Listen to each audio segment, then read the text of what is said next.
50대 사진을 보면은 그럭저럭 관골이 나쁜 편은 아니었는데 이 나이가 드니 관골이 발달됨이 아니라 아래로 그냥 쭉 그냥 주르르 흘러내리는 그런 관골입니다. 관골이 뼈로 이루어짐이 아닌 살로 이루어졌다라는 것인데 이런 관골의 의미는 과연 무엇일까요? 그리고 관골은 무엇을 상징하는 것일까요? 관골이 적절히 발달됐다는 것은 자신을 지지하고 도와주는 유능한 능력이 출중한 아랫사람들과의 인연이 있다는 것입니다. 특히 중년 시절 때 40대에 또는 50대에 그 60대까지 그 아랫사람들과의 인연이 강하다는 것입니다. 말년의 아랫사람들과의 인연 부위는 턱 부위이고 중년 부위의 인연은 바로 관골입니다. 그리고 관골이 발달된 사람들은요, 굉장히 카리스마 있고 기세가 넘칩니다. 관골이 발달된 사람들은 자신이 죽어서도 이런 사람들을 따르는 그 사람을 따르는 사람들이 그 사람을 추모하는 사람들이 많을 정도로 훌륭한 아랫사람들의 인연이 깊다라는 것을 의미합니다. 또 그런 사람들에게 복을 쌓고 덕을 베푸는 사람이 바로 이 관골이 발달된 사람들의 훌륭한 덕행의 특징이라고 할 수 있어요. 대표적인 사람 누가 있을까요? 바로 노무현 전 대통령입니다. 그리고 종교인 중에서는 성철 큰 스님이 바로 그런 분이십니다. 관골은 얼굴 앞으로 튀어나온 관골과 양옆으로 퍼진 관골 두 가지 형태가 있는데 얼굴 앞으로 튀어나온 관골을 가진 사람은 자신의 조직 안에서 이 내시를 주로 다지는 측근, 이 내시를 다지는데 유능한 능력을 발휘하는 그 아랫사람들과의 인연과 그리고 그에 관련된 자신의 그런 가능성을 추진력과 기세를 의미하고 밖으로 퍼진 관골은 본인과 아랫사람 모두 대외적으로 밖으로 외교적으로 활동력이 뛰어난 능력 좋은 아랫사람들의 의미라고 할 수 있습니다. 노무현 대통령은 관골 안과 밖 모두 두둑함을 가지고 있습니다. 게다가 눈에서 비치는 기운이 매우 선한 기운이기에 국가 안으로 활동하는 아랫사람들이나 또는 국가 밖으로 활동하는 외교인들과 같은 그런 사람들이나 모두 인연이 좋다고 할 수 있습니다. 박정희 전 대통령과 전두환은 어땠을까요?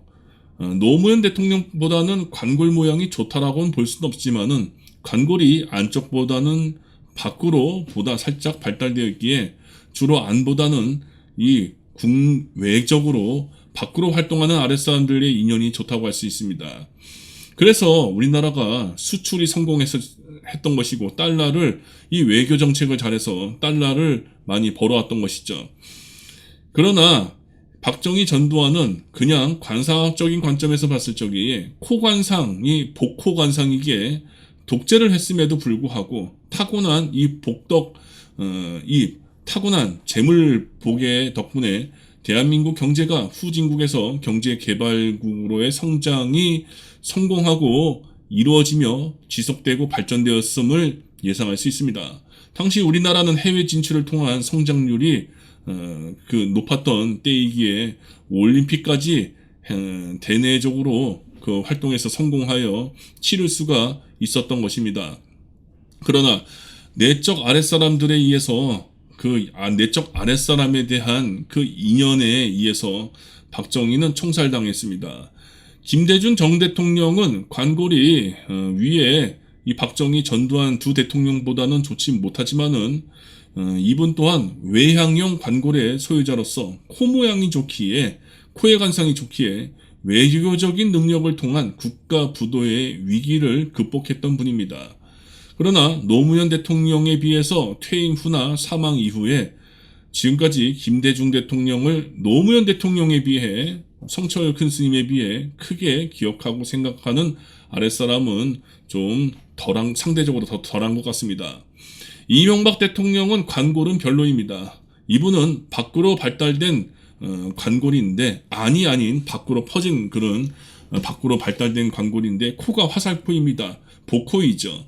그래서 미국발 금융위기 때의 국가 경제의 그 위기를 모면했던 것입니다. 그것이 부정적인 정책이던 또는 긍정적인 정책이던가 그걸 떠나서 말입니다. 박근혜 전 대통령도 마찬가지입니다. 박근혜 전 대통령은 완전히 밖으로 벌어진 관골인데 콧구멍이 보이질 않아서, 그리고 콧구멍과 코끝인 준두, 난대정이 또 좋아서 이때까지만 하더라도 내수 경제나 자영업자들이 먹고 사는데 힘들다라고 하지 않을 정도로 경제는 괜찮았습니다. 김영삼 전 대통령의 관골 모양이 좋지 않습니다. 게다가 뻥 뚫린 코입니다. 뚫린 콧구멍의 리더는 한 조직의 경제가 콧구멍 밖으로 죄다 빠져나갑니다. 그래서 아랫사람에 대한 문제와 경제정책 실패로 국가 부도를 막지 못했던 것입니다.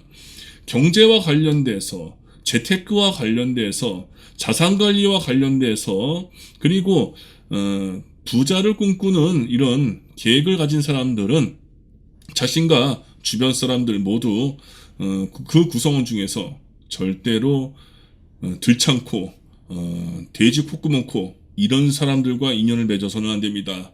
남자가 이런 사람이라고 한다면은 사업을 하든 뭘 하든 간에 다 말아먹고, 여자들은 사치와 향락이나 낭비 이런 것이 굉장히 심하며, 더불어 여자 들창코는 굉장히 음란하고 음흉하며 굉장히 성을 굉장히 밝힙니다. 그리고 들창코는 성격이 너무 기복이 심해서 굉장히 화를 잘 내고 좀 성격이 지랄 같습니다. 그래서 개인적으로는 들창코를 대단히 싫어합니다. 문제는 문재인 전 대통령과 내란숙의 친일 납잡이 윤석열입니다. 많은 사람들이 의문을 가질 거예요. 저에 대한 이런 비판의 대상이 말이죠. 야당이면 야당만 비판하거나 여당이면 여당만 비판하지, 왜 문재인 전 대통령과 윤석열 전 대통령에 대해서 이렇게 비판을 하느냐 말이죠. 저는 중도를 지향하는 보수입니다. 중도에는 여당, 야당이 필요 없습니다. 다 똑같은 선상에서 놓고 볼 뿐입니다. 문재인 전 대통령과 친일 앞잡이 내란숙의 윤석열, 관골이 발달되지 않은 사람은 아랫사람을 통한 훌륭한 능력을 기대해서는 안 됩니다. 윤석열처럼 관골에 발달되지 않았는데 검은 점까지 있는 사람들은 악질적 아랫사람들, 세상을 파탄내는 정말로 고집불통의 악질적인 사람들이 아랫사람으로 많이 연결되어 있음을 예상하셔야 합니다. 그리고 점은 없지만은 능력이 좋은 유능한 아랫사람들의 인연은 없거니와, 물론 한둘은 있을진 몰라도 거의 대부분이 무능한, 그리고 있어서는 안 될 그 아랫사람들을 채용해서 문제가 된다는 것입니다. 문재인 대통령이 바로 그러죠. 이전 정부에서 저는 문재인 대통령을 비판했던 것 중에 하나가 바로 관골 부분이었습니다. 문재인 전 대통령은 관골이 발달되지 않은 사람입니다. 게다가 코의 높낮이까지 길지 않습니다. 짧습니다. 이는 곧 신중히 생각하지 못하거나 섣불리 생각하거나 또는 현실적이지 못하고 비현실적, 이상주의적, 그렇게 생각해서 현실적인 부작용을 일으킬 수 있는 사람이라는 것을 의미하는 것입니다. 그래서 문재인 전 대통령, 이 사람이 뽑은 인사들은 좋은 사람들도 있죠. 코로나 방역을 잘했던 누군가요? 그분하고, 그리고 강 외교관 그분하고 말이죠. 김씨인가? 여자 외교관 있잖아요. 이름이 갑자기 생각이 안 나는데, 이분들을 빼고서는 많은 인사들이 죄다 문제였죠. 항상 좋은 결실보다는 배신과 뒤통수와 내부 분열, 그런 수박 단합 등을 일으키는 자들이 훨씬 더 많았습니다.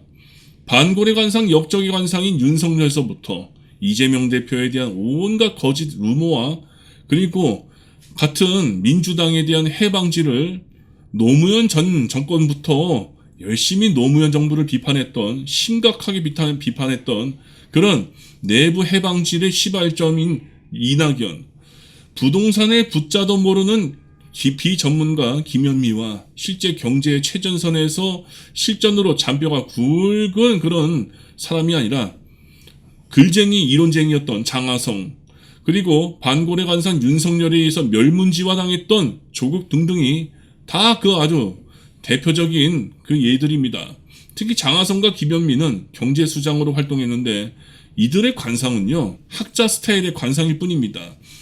경제장관으로 앉힐 사람들은 항상 콧구멍이 안 보이고 코가 크며 눈이 선하고, 그리고 이목구비부터 해서 행동가짐, 행주자와 어묵동정 모두가 다 부를 불러오고 그 부가 빠져나가지 않는 그런 관상의 소유자들을, 그런 관상을 가진 능력 출중한 인재를 영입해야 되는데, 이런 김현미나 장하성과 같이 장관으로 문재양이 앉혔으니 경제가 실패를 했던 것이고, 최저 소득 수준을, 시급을 기가 막히게 말도 안 되게 어이없게 턱 빠지게 올린 것이며, 그리고 부동산 정책을 말도 안 되게 진행해서 120% 이상의 그런 성장을, 그 집값 상승을 일으켰던 것입니다. 그 후유증이 지금도 이어지고 있고요.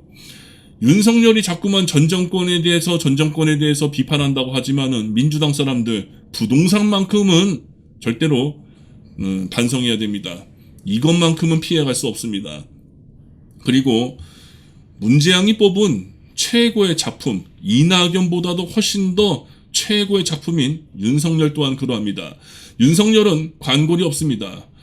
전반적으로 비대칭의 짝짝이 관상에 사악한 속마음이 이글이글거리는 그 살기 넘치는 눈의 기운과 한덕수처럼 심하게 부푼 아래 눈두덩이와 발달되지 않은 관골 부위에 더해서 관골 부위에 시꺼먼 흉점까지 있는 이자는 진정한 유능한 아랫사람과는 전혀 인연이 없고, 오히려 사회에 악이 되고 무능하며 부패하고 몰락하고 파괴하고 썩어 만들게 하는 그런 악질적인 인물만을 죄다 두는 그런 사람이라는 것을 직설적으로 보여주는 관상이 바로 윤석열의 관골 관상입니다. 한덕수도 마찬가지입니다. 관골이 발달된 것처럼 보여지지만은 이것은 살해에 그리 보여지는 것일 뿐, 이자 또한 관골이 아래로 흘러내리는 사람으로 타고난 관골뼈가 발달된 사람이 아닙니다. 눈두덩이를 비롯한 전반적인 부위를 참고했을 적에 한덕수 또한 정관예우로서 비리 관료들의 특징인 아랫사람들의 눈 감아주기, 비리 감싸주기, 그리고 로비로서 아랫사람들을 은밀히 챙겨주는 그러한 행위를 해왔을 것으로 예상이 됩니다. 이 사람을 적극적으로 지지하고 도와주는 아랫사람들, 출중한 그런 능력자, 제갈공명까지는 아니더라도 그런 실력 있는 아랫사람 인연이 많지 않을 것입니다. 분명합니다. 문재인 전 대통령이나 십성열처럼 유능하지 않은 관료, 무능한 인재, 반드시 문제를 일으켜서 사회에 그 혼란을 일으키고 오히려 쇠퇴하고 손실을 일으키는 그런 아랫사람들을 많이 배치를 할 것입니다. 그래서 한덕수가 대통령이 되어서 각기 장관이나 아랫사람을 둔다면은 제2의 문재인 참사, 제1의 윤석열급 부정한 관료의 낙하산 인사 꽂아넣기 부패 참사가 일어날 가능성이 아주 뚜렷하게 명확히 보여집니다. 게다가 한덕수는 전체적으로 턱 모양이 좋지 않습니다. 턱이 짧죠. 턱은 70세를 보는 부위인과 동시에 말년에 그를 적극적으로 따르는 아랫사람들, 유능하고 복덕이 출중한 노년의 아랫사람들이 그리 많지 않다는 뜻이고, 한덕수 본인의 턱이 짧기 때문에 다른 부위는 다 길어도 초년을 상징하는 이마까지의 부위와 중년을 상징하는 눈썹부터 그리고 코끝까지, 그리고 말년을 상징하는 부위에서 인중서부터 턱 부위까지의 중에서 유독 이 턱이 다른 부위에 비해서 굉장히 짧습니다. 이것은 그 사람의 말년이 역대까지 살아왔던 모든 인생 중에서 그리 좋지 못하다라는 것입니다. 그리고 말년에 이 70세 중반인 이 한덕수를 적극적으로 따르거나 또 능력을 보이는 복덕이 출중한 아랫사람 또한 많지 않다는 뜻이고요. 참고로 이재명 대표에게 좀 아쉬운 부분 또한 이 관골 부분이다라고 하는 것을 말씀드릴 수가 있는데요.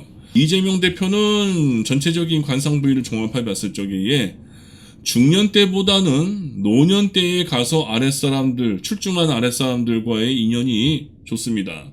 그리고 이재명 대표는 아랫사람을 통한 더불어 발전하는 스타일이기보다는 홀로 독수공방 자수성가하는 외로운 스타일인데, 대신 노년을 상징하는 부인 턱이, 이 노복궁이 아주 튼실하게 잘 발달되어 있어서 이분이 60세 이후부터 특히 70세에 가서는 뭐 그때는 대통령직은 하지 않겠죠.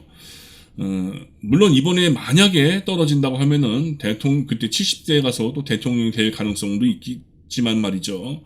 근데 여하튼 이재명 대표는 나이 들수록, 노년이 되면 될수록 진짜 진국인 아랫사람들에게 인정받는 사람이 바로 이재명 대표입니다.